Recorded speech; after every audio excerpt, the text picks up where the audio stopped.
All right, good morning, everybody. It is Tuesday. Good morning. Good morning. Today we have Dave, Kathy, Kevin, Deanna, Kathy, and Beth. Still in the same place? Different order. Here we go.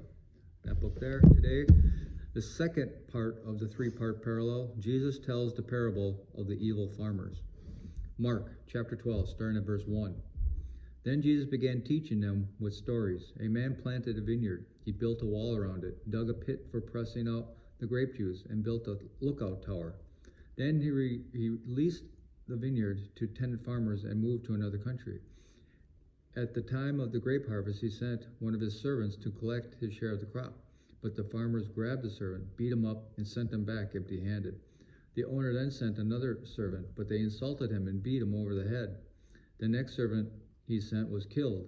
Others he sent were either beaten or killed until there was only one left, his son, whom he loved dearly. The owner finally sent him, thinking, surely they will respect my son. But the tenant farmers said to one another, here comes the heir to this estate. Let's kill him and take the estate for ourselves. So they grabbed him and murdered him and threw his body out of the vineyard. What do you suppose the owner of the vineyard will do? Jesus asked. I'll tell you, he will come and kill those farmers and lease the vineyard to others. Didn't you ever read this in the scriptures? The stone that the builders rejected has now become the cornerstone, and the Lord is doing it. This is the Lord's doing, and it is wonderful to see. The religious leaders wanted to arrest Jesus because they realized he was telling a story against them. They were the wicked farmers, but they were afraid of the crowd, so they left him and went away.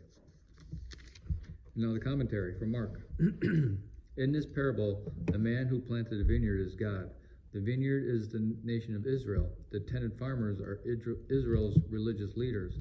The servants are the prophets and priests who remain faithful to God. The Son is Jesus, and the others are the Gentiles.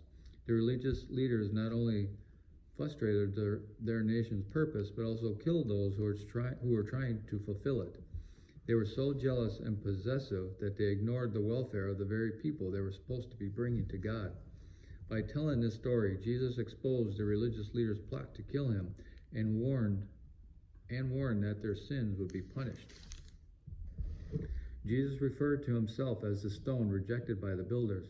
Although he would be rejected by most of the Jewish leaders, he would become the cornerstone of a new building, the church, which is in Acts chapter 4, 11 and 12.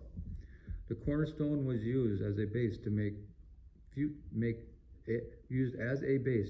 sure the other stones of the building were straight and level. Likewise, Jesus' life and teaching would be the church's foundation. Group, anything? I don't really have much to add to that because we're going to have one more to read the next time. It's a lot like yesterday's, but it explains it more. Yeah. And this is a parallel Bible, so it takes all the stories and breaks them into everybody that did it. Yeah. Because every author has a different take on different perspective. Okay, that's all we have for today. Hope everybody has a glorious day. We'll talk to you later.